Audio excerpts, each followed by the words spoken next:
Hi, my name is Nicole Faye Golden, and I'm the host of Scar Stories podcast.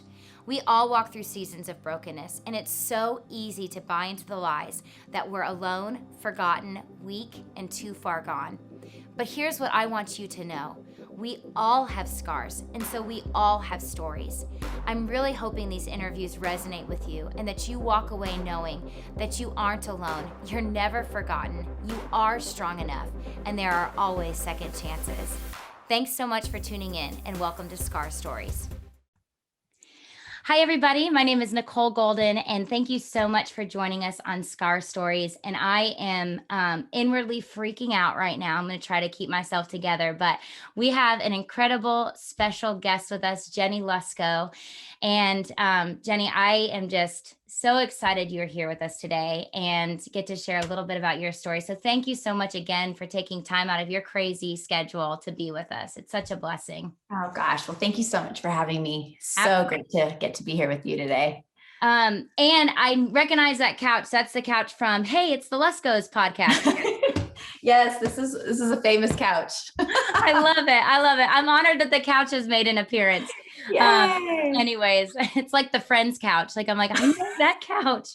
All right. We're going to jump right in because time is precious. So, Jennie, I think most people probably know about yours and Levi's story of having a precious member of your family in heaven. But for maybe those who don't know, would you kind of walk us through what happened several years ago and just a little bit about that story for us? Yeah. So we live in Montana. We pastor Fresh Life Church in Montana, and now in Portland, Oregon, and Salt Lake City, Utah, and Jackson Hole, Wyoming, and now all across everywhere. I don't even know where all the places, but online. Every church is online these days. But I love it.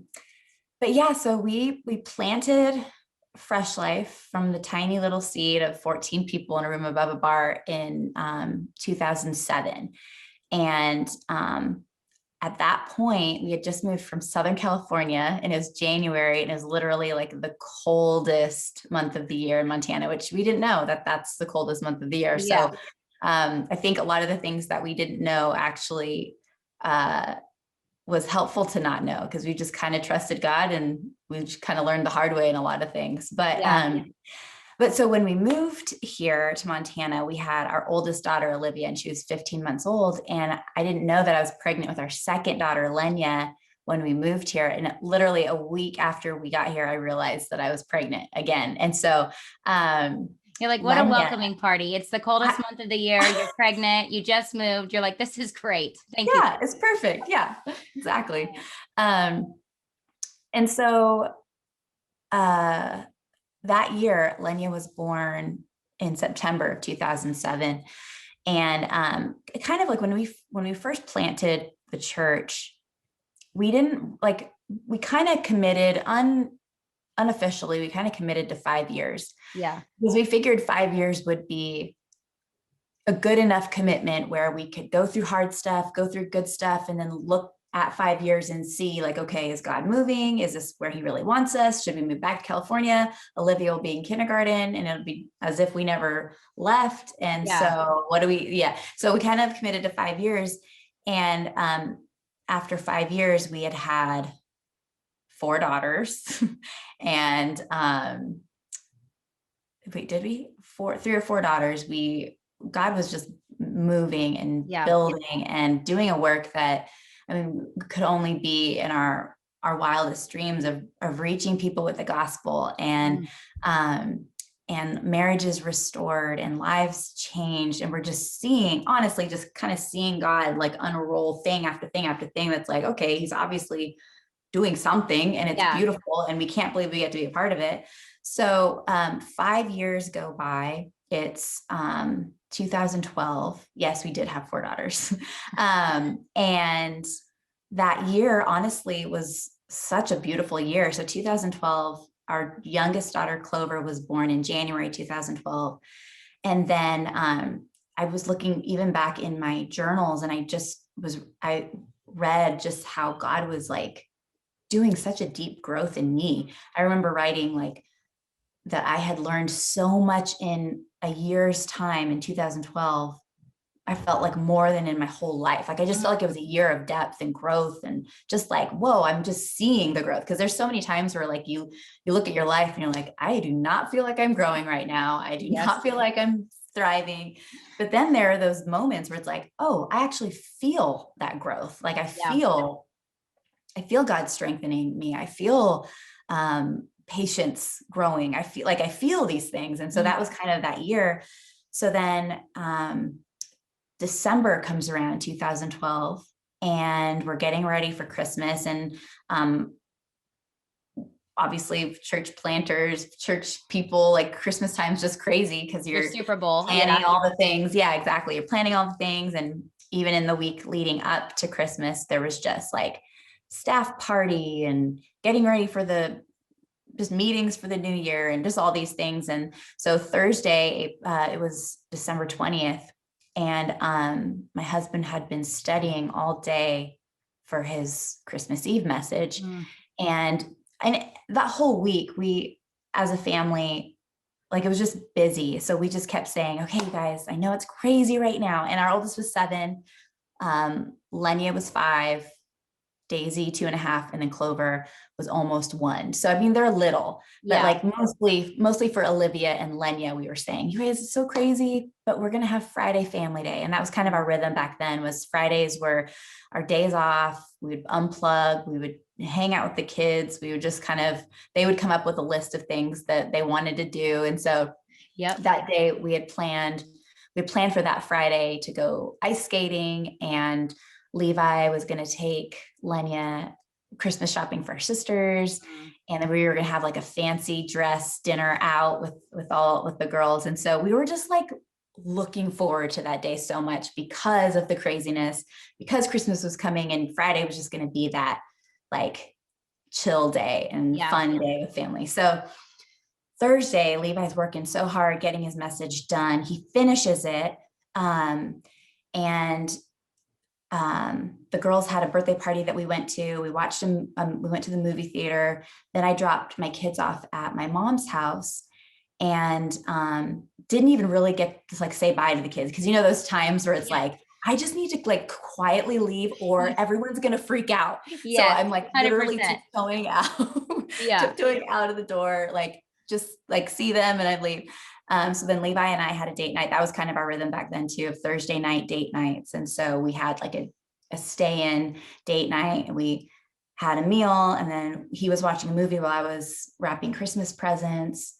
And it was just one of those moments even that we had looked forward to that whole week. Cause it was like, okay, we're just home alone. And even that's like a gift, like just being home alone where the kids aren't there. Yes. So, which in your book too, like I absolutely love your honesty, because you missed one thing that you did. You're like, we had a great makeout session. I'm like, I love her. Cause Bryant and I, we also pastor a church down here in Tampa, and we have 4 kids. We have an 8-year-old, 6-year-old, 4-year-old, and 1-year-old. So like epic makeout sessions, like, you know, those are far and few between. So you really got to like appreciate those. So I was like, this is my woman here. I love it. Totally. No, it's so true. Like just being free and like making out on the couch, and no kids are like, oh, mom, gross. What are you doing? Yeah. Oh man. But so that night we were done with our date night. We go pick up the kids. And it was actually even a little bit later than normal. I told my mom I was going to come at 9 and we didn't come till 10. And so we pull up, and even literally as we pull up, like, it was just like, we were just so refreshed. We were just so ready to be with our kids. We were just like, okay. And even Levi like turned and was like, I just feel so relaxed right now. And for my husband to say that and to feel that is a big deal, because his mind is always going, always figuring out the next thing. And for him just to be in a place of like exhaling was huge. And so we pull up, and then my brother comes out and he said, Jenny, Lenny really wants you. She's not taking her medicine. And that wasn't like alerting to me, because it was like, oh yeah, Levi has asthma, Olivia has asthma, Lenya had asthma. Like, so it was just a normal thing. Like sometimes she wouldn't want to take it or whatever, but I walk in and my mom was trying to give her little nebulizer treatment, but she wasn't taking it, but it like, she just looked different. And so I come in and I start trying to give it to her and she looks up at me and then she just passes out on the kitchen counter. Levi runs in and he immediately goes into action and called 911. He starts doing CPR. And immediately, like, we are thrust into like emergency mode where I'm praying and I'm mostly saying, Lenny, it's going to be okay. It's going to be okay. And I'm just like there with her. Meanwhile, like Olivia and the babies are in the other room, but I didn't realize later on, our oldest told us that she was standing in the doorway between the living room and the kitchen and was like watching everything. Wow. And so then the paramedics come, take Levi and Lenya to the hospital.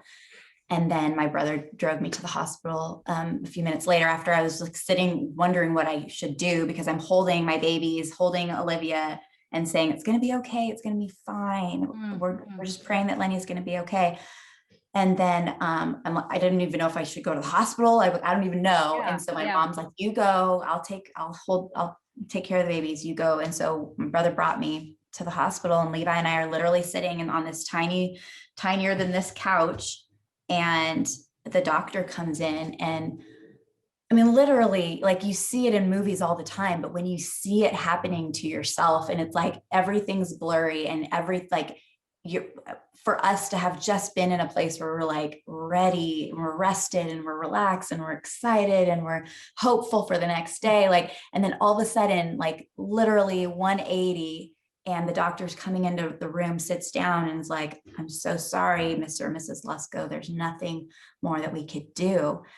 And it was almost like, no, like that's not true. Like, of course there's something that we can do there. And so he says, well, do you want us to keep working on her while you walk in? And we're like, we don't even know what that means. And so we get up and one of the, like looking back, there were just these little comforting things that God had there for us. Like Lenya's allergist volunteered as a paramedic on certain nights and he was actually there. And I don't even remember talking to him, but I remember passing through the doorway and him just standing there, just looking at us. And he's a believer. So I knew he was praying for us, but like, though that was like just a little moment of like God saying, I'm here. Yeah. But we walk into the room and she's lying there and obviously we're just shocked and honestly, I mean, believing like, okay, well, let's just pray and she'll come back to life like it's happened before. And so we're like literally praying for that. But then it's like, it's all setting in that, no, this is real. And Levi's on the other side of the stretcher and I'm on this side and I'm literally holding her hand and just like looking at her and like, it was almost like, I just remember looking over and Levi just had his hand up. And so I just like, I did that too. And I was like, okay, God. And I remember him praying, God, we dedicated Lenya to you. Like, we know that you gave her to us and she was a gift to us from you. And so we give her back to you and we hate this, but we worship you. Like, it was such a weird moment, but also such a beautiful moment because God was there with us in the worst moment, the most jarring, horrible. I mean, the thing that every parent like can't even consists of their nightmares. Yeah. And so, anyways, so that was the night when the bottom dropped out for us. And yet, I mean, a month later, we were at a restaurant and one of the paramedics who was there that night, who came to the house, was there at the restaurant. He came up to us and he was so kind. Actually, since then, he's actually gone to heaven. He died in an avalanche here in town. But I remember he came up to us and he was kneeling and he looked at us and he was just like, I just want you to know, like, when I showed up that night, I immediately like knew who you guys were, that you pastored Fresh Life Church. I just started praying. And he said, He was like, honestly, when we walked in, we knew that she was gone. And it was almost as if God just took her. And the word he said was snatched. He was like, it was like God just snatched her. Wow. And as hard as that was to hear, it was also so comforting because there wasn't like suffering on her part. There wasn't Yeah. like trying hard to breathe. It literally was like she was here one moment and then just gone. Yeah. And while it's hard because as the mama, you're thinking, well, what was it? Like later on, I found out that Levi's mom and older sister both had a heart condition. And at age 5 was when they figured out, like, for both of them, what it was and what they could do. And so part of me was like, she had never really reacted that way with a treatment, like an asthma treatment before. And my mom had said that she had kind of like, she was just running around a little bit, like just not normal. And so part of me is like, there must have been like Yeah. a heart issue, or there must have been something that was not asthma, because even the doctors were like, kids rarely die, like super rarely die from asthma. And so, I mean, immediately all these thoughts are like going through my mind of like, well, what was it? Like, Yeah. and I want to know, but it's like, ultimately I won't fully know till heaven. Like even the autopsy was like, it was a pulmonary, like it was a breathing asthma issue. And so, I mean, ultimately that was one of the things that I had to trust God with and just know that, okay, I'm never gonna know. Yeah. And in heaven I will. But even when I get there, I'm gonna be so overwhelmed by God's presence and by being with Lenya and by being with people that I love, that I honestly, like, so many people are like, well, when I go to heaven, I have all these questions. And I'm like, I don't know about that. Like, because when you're in the presence of your savior, of your creator, like all those things I believe are just going to melt away, Yeah. And so, but we're still left with questions. We're still left with what ifs. We're still left with the ache and the pain and the grief and the loss. And yes, it's been 8.5 years, but at the same time, it still hurts. And I think something that Levi and I have learned is it's like, it's okay to keep limping. And it's not like just because I mean, I'm not saying this is true, but like grief experts in the way that like people do, like you told me our books have helped you, like, Yeah.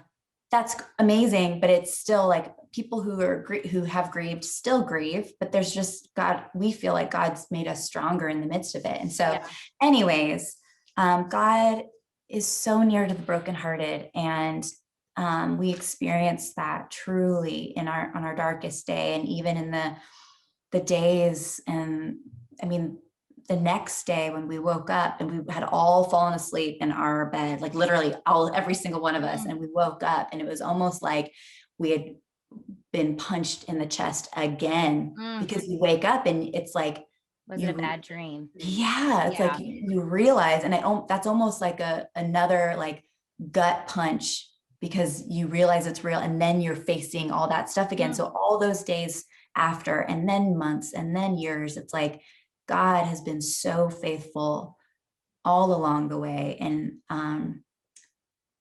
so that's some of the story. Well, and I so appreciate you sharing that with us. And I know even as I was reading your book, and I'm going to talk about it in a second, like you were sharing how it just gutted you to have to relive it and talk it through. And so I just so appreciate you being willing to do that, because I can't imagine, like I'm sitting here like fighting back tears and I can't. Anyways, one of the things that you said over and over in your book was you don't have to understand God in order to trust him. And I loved that because and what I wanted to ask you was there this tension because God allowed this. And I think that was the one thing as I was reading your book, I kept jotting things down like, okay, God allowed it. So what was there a wrestling ever for you of, yes, God, I trust you. Yes, God, you're good, but you allowed this. So like, how do I reconcile that you allowed it, but you're still good? Did you wrestle through that ever? Or was that one of those things where in God's grace, because I know after walking in my loss was so different than this. It's so different. But even as I was walking through the loss of my brother and my mother-in-law, where in the past I would have thought if I lost someone, because that was the first time I lost anyone close to me, that Mhm. I would really question the goodness of God and the faithfulness of God. And I didn't in that moment.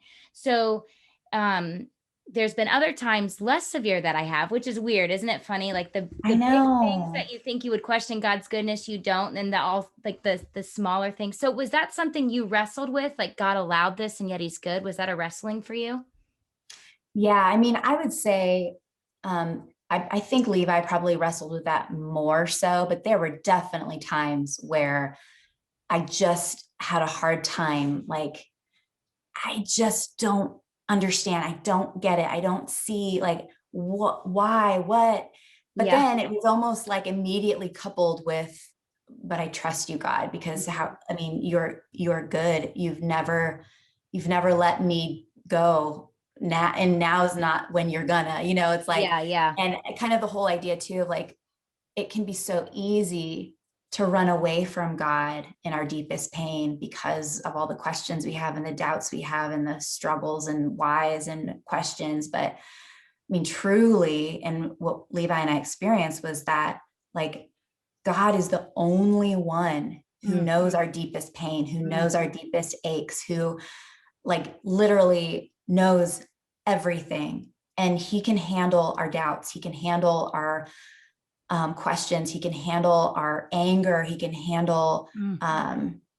us screaming and yelling. Like he can handle that. And it's almost like when a little kid is throwing a tantrum and a dad just kind of like holds them and waits Yeah. till them for them to just like calm down. And you Yep. just imagine like God being that way where yes, he allowed it to happen. He didn't want it to happen. He didn't cause it to happen, but he allowed it to happen. And I think there is that difference where it's like, okay, God, what you're doing is so much higher than what I can understand. I mean, even how he said in Isaiah, he said, he's the one who said it. He said, my ways are not your ways. Mm. My thoughts are higher than yours. And so I think just that even that whole idea of what God's doing in underneath the soil that where we can't see and Yes.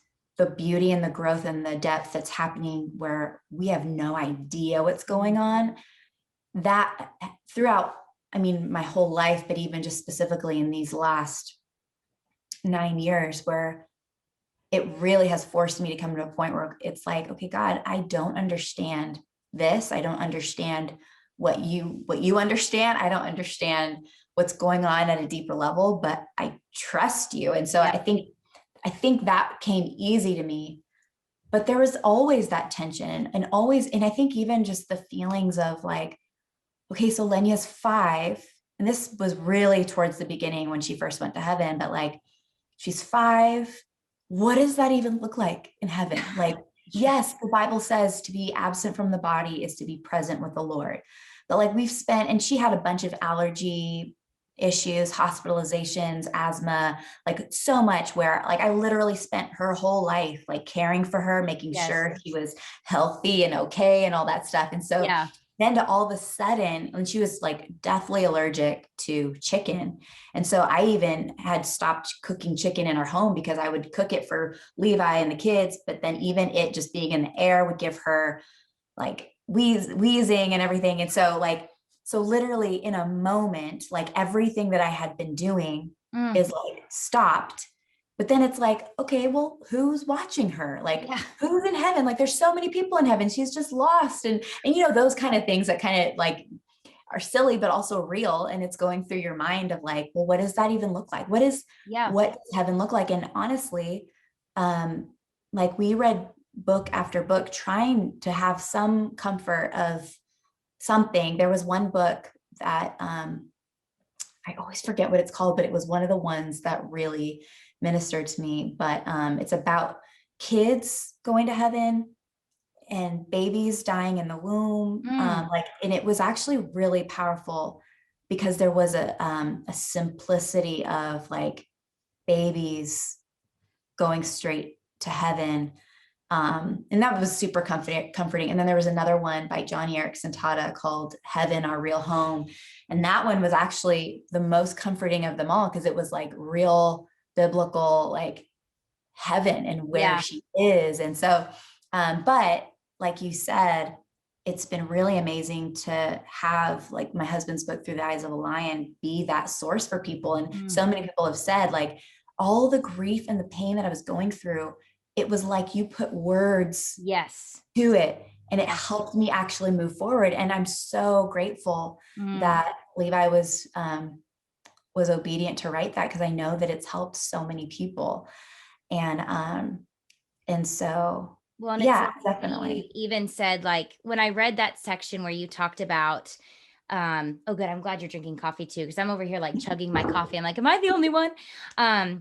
But where you talked about, you know, when she gets to heaven, is anyone taking care of her? Before we got on, I had shared with you, I have a friend who, her daughter was 16 when she passed. Actually was a week or two before her 16th birthday, and had health problems her whole life too. And I remember one of the first things her mom texted me after she passed was, who's taking care of her? You know, who's, and same thing, like, I've done all these things her whole life to keep her alive. What am I supposed to do? You know? And I sent her Levi's book, and then she got your book and she devoured it. I think just, again, your honesty, both of your honesty in those, or honesties, whatever that, in those books.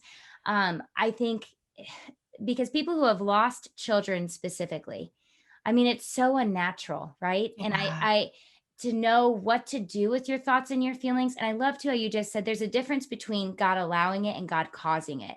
I think sometimes in our minds, we think allow and cause is the same thing, you know, and it's not. And so I think even drawing that distinction. And then the other thing that you said in your book that was so powerful was, sometimes when we're in the darkness, reframing it of we're just under the wings of God and in his protection. So it's not that we're in a bad darkness, we're in the protective darkness. And would you say, you know, and again, I hate even like talking about this because the pain is so different, but right after my brother committed suicide, you know, it's funny because you said you looked back and you saw these different places where God was like making his presence known. I feel like it was the same for me. In the moment, I don't know that I could have expressed like, yes, I feel God. Yes, he's with me. I know in the moment I was surviving. I know once I got past it and I looked back, I'm like, dang, God was with me every step of the way. Was it similar for you, or were you feeling it in that moment? Do you know what I'm asking? Am I making sense? Yeah. So, I mean, I definitely, I feel like both and I feel like that is such the tension of our lives, of grief, of everything. Like there's always going to be that tension. I think so often we want to explain it like, well, I fully feel this, or I fully feel this, but where a lot of the time it's like, you feel all the things, and you feel things like mushing into the other side, and you feel the trust, but you also feel the betrayal and the hate of what happened. And, you know, and so it's just the only way that I could describe grief early on and now, honestly, is just that it's weird. Like there's no rhyme to it. There's no rhythm to it. There, even the people who have come up with the 7 steps of grief or whatever, it's like, yeah, because you'd experience 1, but then you go to 7, but then you go like, and it's just like, and it's different for everybody. And I think that honestly was one thing that God was showing both Levi and I at the beginning when she first went to heaven, because like even for you, your worst pain was the loss of your brother and your mother-in-law. And that is huge. And I think for me, my worst pain has been our daughter going to heaven. And like you said earlier, it's like, and then there's all those little things that sometimes make like so big. And it's like, well, this is not that big of a deal compared to all the other things. But I think that was something that we realized, that like pain is pain. And like people would come up to us and say, I'm so sorry for your loss. Like my dog died last week or whatever. And it was just like shocking, because it was like, wait, how are you comparing that to what we're going through? And not that one's worse or better, but it just is so like I'm going to be honest with you though. I think I would have like drop kicked someone. I must not be as like godly, because I would have been like, and scene, No. you know, like, Oh my gosh. No, but honestly, all those thoughts come in because you're like, you feel like they're being insensitive and they have no idea. But what I've found is that they're actually trying to connect, and literally their worst pain is that their dog died. yeah, And that's that is real. so And that's true. real Yep. for them. And I mean, I could imagine if our dog died, that would be horrible. And so I just feel like God was kind of opening my eyes to see like our pain isn't the worst pain. And you can't even compare it because we all are on our own journeys with the Lord, and even the things that He allows in each of our lives, like are excruciating for us. And so I feel like that was a helpful thing because it could have really been easy um, to label someone as, oh my gosh, they have no idea, and why are they even talking right now? Yeah. Where it's like you're connecting with them in a way that it's like, okay, they're literally not knowing what to say, and what they're trying to say is that they're sorry, and they're connected in this pain that they felt. And so I'm totally going So off good. the rails, No, but like that but was that's so helpful for good. me. Yeah. And you know, we prayed that God would direct the conversation. So I love that because even for me, that was so helpful because yes, you know, what do you say to someone who's lost a child? And then as you're the person experiencing the pain, how do you not take it personally? You know, I just love the idea of connecting with the worst pain. Yeah. That was so good. What, as I was reading through your book and you were telling your story, which I also don't know. So we're in Florida and we have grass right now. I'm so sorry to rub that in. My friend's covered It's with some mud fine. there. I know. I'm like, and my the wonderful men who come and mow our lawn showed up. So I don't know if you're hearing that in the background, but it's just fun ambient noise. Okay, great. Yeah, that's I great. was like, oh, this is perfect timing for this. Um, but the question that I had for you was, you know, you said you were so calm. You were pulling into the driveway. I remember you saying like you were even looking outside and nature was even like so peaceful and so calm. And then you walk into this nightmare situation. Did calm trigger you after that? Like, were you afraid to relax after that? Because I'm just imagining, I mean, even now, part of my I have anxiety, depression, and borderline personality disorder. I've had 3 mental illnesses for about 10 years. That's a whole other story conversation. We'll have to talk about that another time. Yeah. But for me, good peaceful times trigger me. Like, when's the next shoe gonna drop? So did you and Levi experience any of that afterwards? Like a fear of things being good? Yeah, that's a really good question. Definitely. I think, yes. I mean, I can't, I'm trying to even think of moments, but that definitely happened where it was almost like, okay, when like, this is great, but when is the next thing going to happen? And that was actually a really hard thing to learn to identify and then keep walking through. Cause like, I mean, before Lenny went to heaven, Levi and I would go on trips where like he would be preaching, but then we'd add on a few days, Yes. and it would be also like a vacation trip for us, a little getaway. And Yeah. so that was kind of a rhythm. We would usually do that maybe like twice a year or more, just depending on how we could get away and stuff. But that, I remember the first time that we left, and I remember, I think we had like 3 people staying with the kids, and it was so overkill, but I was like, okay, so you're just going to watch Clover, and you're just going to watch Daisy, and you're just going to watch Olivia. So, everything's covered. And it was so silly looking back, but I mean, it's so true. It's like the thought of us being away and something happening to one of the kids was just like more than I could bear. Yeah. But also, that was true all the other trips that we had been on. Like and it was always hard for me. I mean, I think maybe as a mom, it's always hard to leave initially, but then you're gone and it's like, okay, fine. Whoever's watching the kids, they got it. They're dealing with it now. But like, it was always hard for me to leave, but it was triggered, and it was definitely a different kind of trusting God when we kind of went back to what we had done before. And so, it was really that was definitely a wrestling thing for me of knowing that God's called us to travel and preach, but then also the tension of that, of like, okay, our kids though, and I don't want to leave them, but then also the reality of the fact that God is the one who's in control. And he's the one who allowed Lenya to go to heaven early. And if that were to, and there was actually a season of my life where I was really fearful that something was going to happen to Levi, because there was like a period of time where he was saying like he felt like he was going to die early or whatever, die young. And I'm like, this is not helpful for me. Like, and he was saying that after Lenya went to heaven, he started talking about those things. So no, he was saying that he kind of had like premonition, like, I don't know, just things that before Lenny went to heaven that he was really like dealing with. And one of those things was the feeling that he was gonna die at a young age. But then, and that was even like the week that Lenny went to heaven. And so I remember him telling me these things like after the fact. And really and it's just honestly a fight all the time too, of like, okay, I just literally just left the kids with the sitter just now. And usually my 9-year-old, she's 9 now, and she will always put up a fight. Like, Mom, do you have to go? Like, why do you have to go? Like, she literally like gives all these reasons why I should stay. And so there's always that feeling anyways.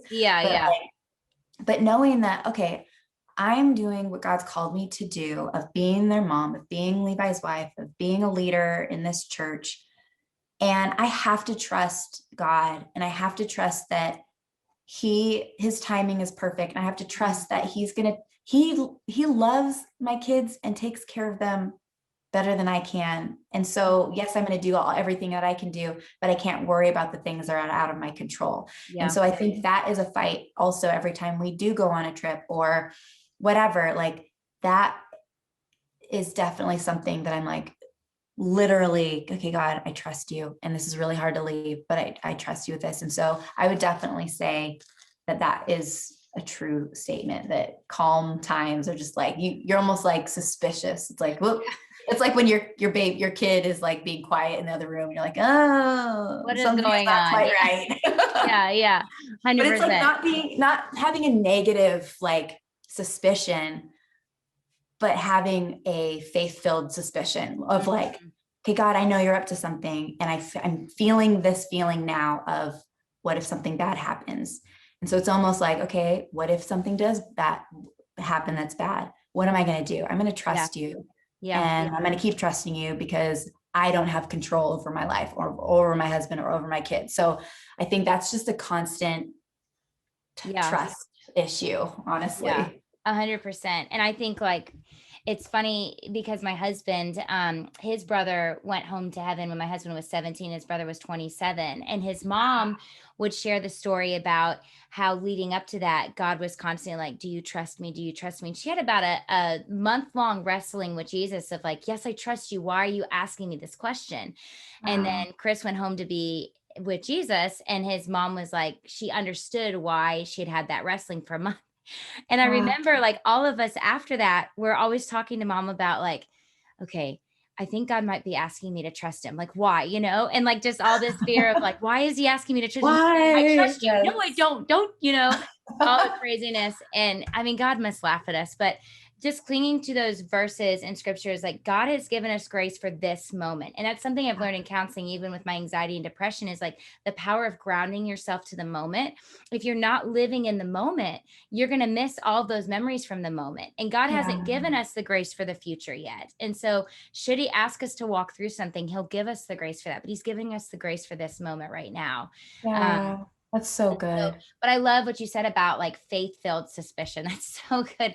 We're going on a trip next weekend, just the two of us, for some time away. And I just think it's just this fear of like, okay, and I don't think that was overkill at all. I would have had a sitter for each kid, nanny cams, the whole night. It's like, what are you watching on your phone? Netflix, like nanny cam. Yes. I love how you say, when you talk about Lenya, that she went to heaven, you that's how you phrase it. And I'm sure that's intentional. And do you mind? Now, it was interesting to me it was Lenya went to heaven, and then right at the end of the book, you said a few times Lenya died. And that caught me off guard because I was like, you have not used those two words together. So Wow. talk to me a little bit about how Lenya going to heaven, what that does for your heart, and how that's, because as I was thinking about it, it's like, she didn't die though. Like, she's fully alive. So is that why you say went to heaven instead of necessarily died?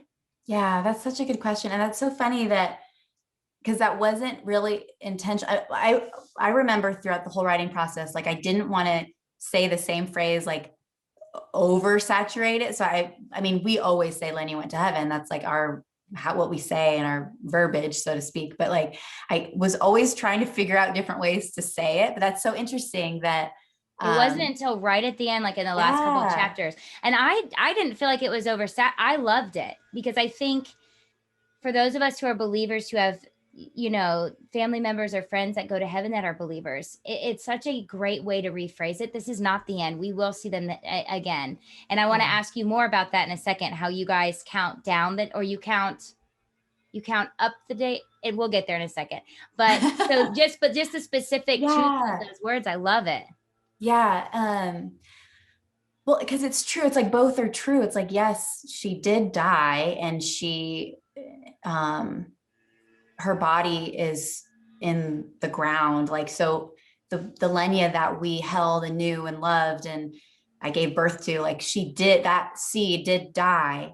But like you said, that was her, like, I remember reading a little like kids devotional where they were basically saying, we have 3 birthdays. We have the day that we were born, we have the day that we were born again, and then we have the day that we're born into heaven.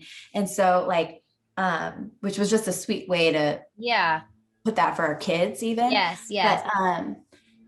But yeah, so our worst day was literally Lenya's best day, because and praise God, it was a quick thing, seemingly, that she was literally in Levi's arms and then was with God and was with Jesus face to face. So it's like, it is that tension again, because it's like, yes, there was death and death did happen, but there's also life, and to be with Jesus when you're not here in this body, in this tent, in this world, you're with Jesus when you believe in him. And so anyways, but yeah, so that phrasing, which just came naturally, because that was like, we're saying what actually is true. And even for our kids, like, obviously Olivia was 7, and even having conversations with her now, like, she doesn't have a lot of memory of then. But for Daisy, who is 2.5, and Clover, who is 1, and now Lennox, our little guy, who's 3, who never knew her, who was never with her, like, that vernacular in our house is so precious, because like for them, like for me, I grew up, I knew there was heaven, but it just seemed so far away. And it was like, what is it? And I was like, is it like boring? And you're just sitting in church all day? Like, what does this even mean? But like for our kids, harps. Yeah, exactly. Yeah, exactly. Are we naked? I mean, there's so many questions. Yes. So many questions, and those are valid. Yes. But like, but for our kids, their sister is in heaven. And like, I remember when Olivia, it was like right after Lenny went to heaven, and she was like, I just wish that we could FaceTime. Like, and I'm like, yeah, that would be so amazing. But for them to know, like, yeah, Lenya did die. And when we go to the grave, like, she's not in the ground, her body is, but who she is, her soul, her spirit is with Jesus. Like, there's so much hope in it. And it is, again, that tension of sadness and hope. But yeah, it's funny, because for us, that's a normal way to say it. But there have been a lot of people who are like, that's not normal, because usually you say, oh, they passed away, or which is true, and they died, and that's true. But the truer truth is that she's in heaven, that we're going to go to her, and we're going to see her again. We're going to be reunited one day. It's just not going to be while we're here on this earth. And so, yeah, that's a good question. Yeah. Well, and I love how, and you're so right. I mean, until you have people there, heaven is so ethereal, and then once you have people there, there is almost, and it's funny because I don't feel, and this is why yours and Levi's ministry is so important with what you're doing. Because I don't feel like the church in general, Big C church, handles grief and heaven very well. We don't make grief is intense. It's what you said, and it's so weird, and Yeah. everybody grieves so differently, and Yeah. we've got to give space for people to grieve too. It's not a Yeah. one and done thing. I mean, I'm Definitely. sure there's times, and you talked about it in your book, where it just hits you out of nowhere, or when you guys watch the videos or whatever. And I think sometimes we don't want to be in the mess with someone. We just want it, like, it's over. It happened so many years ago. Like, why aren't you over it by now? Yeah. Which those were some things that were said to my father-in-law when they lost their son. Like, you should be over it by now. It's like, we're never Mm, going to be over this. no. Yeah. Um, Oh, that's so but hard. like, just making heaven feel so real. And I do feel like, I don't know, I may start sounding like a crazy person to you. So I'm sorry in advance. But for me now, with my brother's suicide, it was different. And I'm still kind of wrestling through, because I'm going to be honest, like, knowing he was in heaven, he had some addictions and things like that. And so I was happy his struggle was over, but I was so mad that he had done this. I was like, Yeah. I really think, like, it would be good if he went to hell for a few days. 'Cause, like, I'm just mad. I'm just being honest. Yes, it's I'm just real. mad. Like, he needs Yes. to suffer in hell for a little bit, and then he can go to heaven. Like, he shouldn't be happy and feeling good when we're all down here, like, stuff. But when my Gosh, mother-in-law yeah. went to heaven after battling Alzheimer's, there was almost like this, she's a part of my life again. Like, she's whole, and she's put together, and she knows what's happening, and God's letting her peek in, and she's a part of her, and you almost sense her presence. And I don't feel like the church, Big C, does a good job in connecting, like, because Jesus is there, but he's also in us. There's a connection. And Levi talked about that a little bit Through the Eyes of the Lion. And Yes. so I'm going to butcher this. I probably should have gone back and read this section before we got the interview. So tisk tisk to me. But I remember there's a part where he said, the way you talk to your kids about the connection of the Holy Spirit connecting heaven and earth, you guys held hands in different rooms. Am I right? Am I close to this story? Yeah. Okay. Yeah. Yeah. Yeah. How did you? So, it was literally days and maybe even a day. I don't even remember, but I mean, honestly, having little kids was so helpful, and I'm so grateful because, like, first of all, like, I had to get up and feed Clover the next day. Like, I had to get up out of bed. Like, yes, we had a crew of people who were in our lives helping us and, like, doing stuff that I just felt like a zombie. But, like, one of the beautiful things too is even reading, like, kids' Bible stories with our daughter Olivia and with Daisy. Like, there was a sweet simplicity to the gospel and to God's love. And so in those days, we were saying we're trying to show Olivia, but I think honestly, we're trying to, like, figure it out on our own. Like, okay, what the heck is going on? Yeah. Where is Lenya? What does this even mean? What is, like, and honestly, some of the, like, the message series that came out of all of that, when Levi preached on, it was a series called Bread and Circuses, and then Breaking Camp, where he literally talks about, like, what is heaven right now and where is it? And, like, and actually a book that really helped us with that is called Heaven by Randy Alcorn. Yes. And it's, like, Love that book. life changing. It's life changing. But so all this to say, we were showing Olivia what it looks like to be connected, that we're still connected with Lenya. And we basically, there was, like, the corner in our house. We had, Levi was so I was on one side, and then he was around the corner, so I couldn't see him.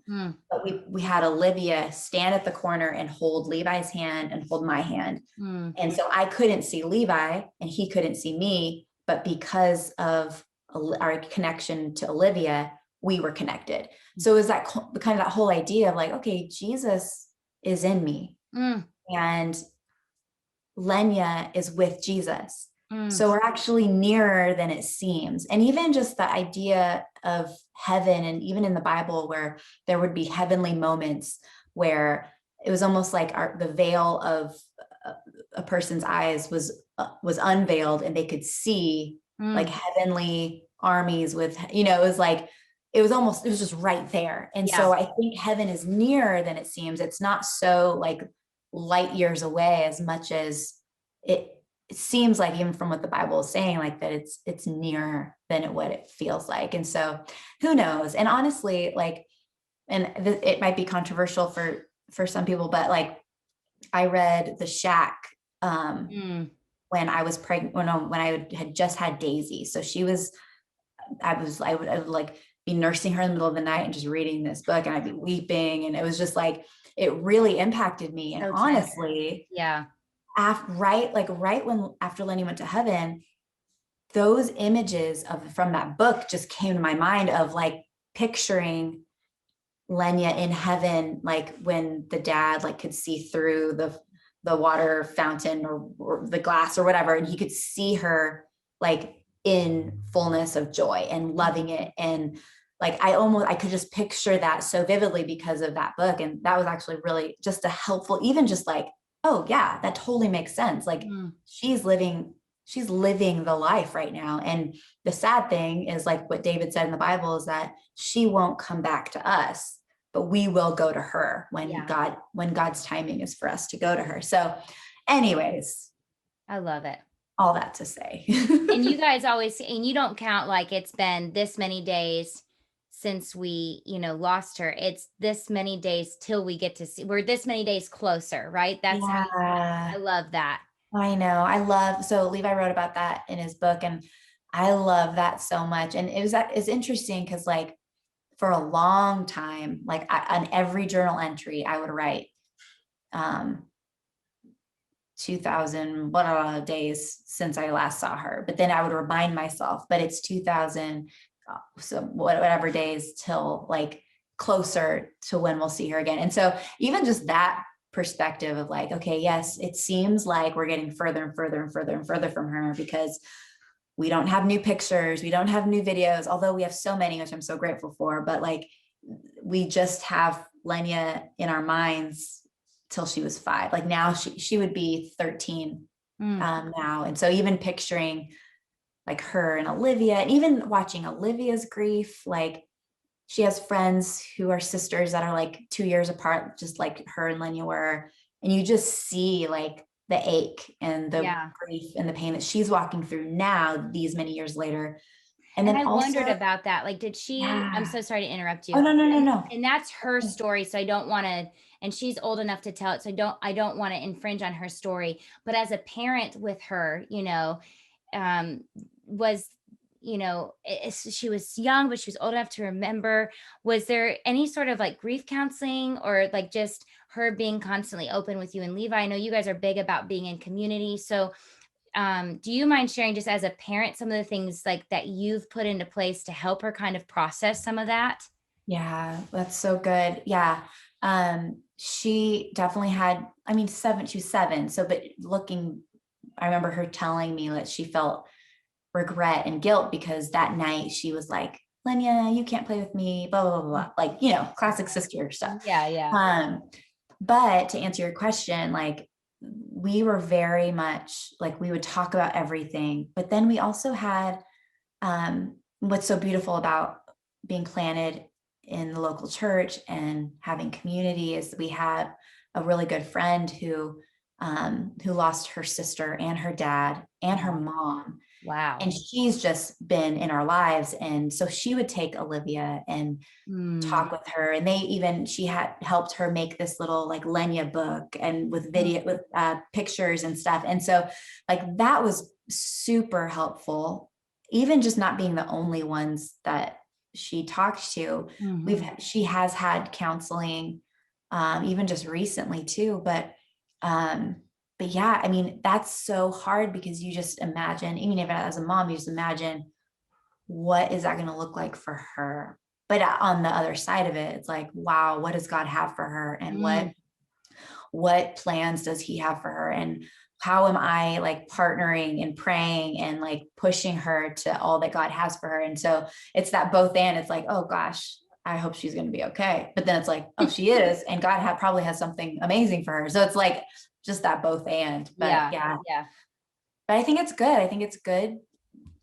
Counseling is amazing. And Levi and I both believe that that is some of the most helpful stuff you can do for your soul, for grief, for loss, for walking through pain, and just for life. Like, even if you haven't had anything tragic in your life, it's like, it's just helpful. Yeah. It's so helpful. Yeah. It's like, we need to be able to look inward and also look upward and also walk forward. And so anyways, we're believers in that.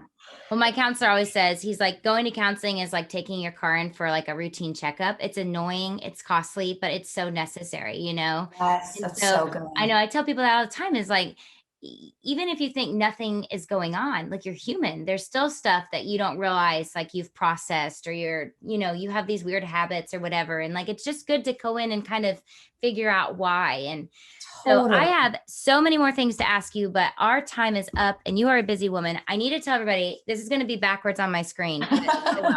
The Fight to Flourish, because one of the questions I wanted to ask you, but we can't answer it, Jennie, because we are all on tight time schedules. But she was so honest in this book, even about, you know, after Lenya had gone to heaven, and there were a few other times where just death seemed so freeing to you in that moment. And she talked so honestly about that in this book, and so many other things. I'm here to tell you, even if you have not lost someone, just reading this book. And I love how you even talked about like relationships and friendships. And I mean, she just covers so much. You have to get this book. Then you also need to get, it has like the little for sale thing. I bought this in Texas. I know, like, I got it 20% off. But after my brother died, we went to a bookstore and I bought this book, Randy Alcorn's book on heaven, and Johnny Erickson Tada's book on heaven as well. Oh, amazing. But I read this first and then bought 2 copies for my parents. But these 2 books, Through the Eyes of a Lion and The Fight to Flourish, y'all need to get. Y'all need to follow Jennie and Levi. Y'all need to follow Fresh Life. You guys are awesome. Thank you so much. Seriously. My heart has just been so blessed. So this has been such a special time. Thank you so much for having me. You guys are amazing. All right. So friends, make sure you check out NicoleGolden.org for some really cool resources. I actually have their books on my resource page on there.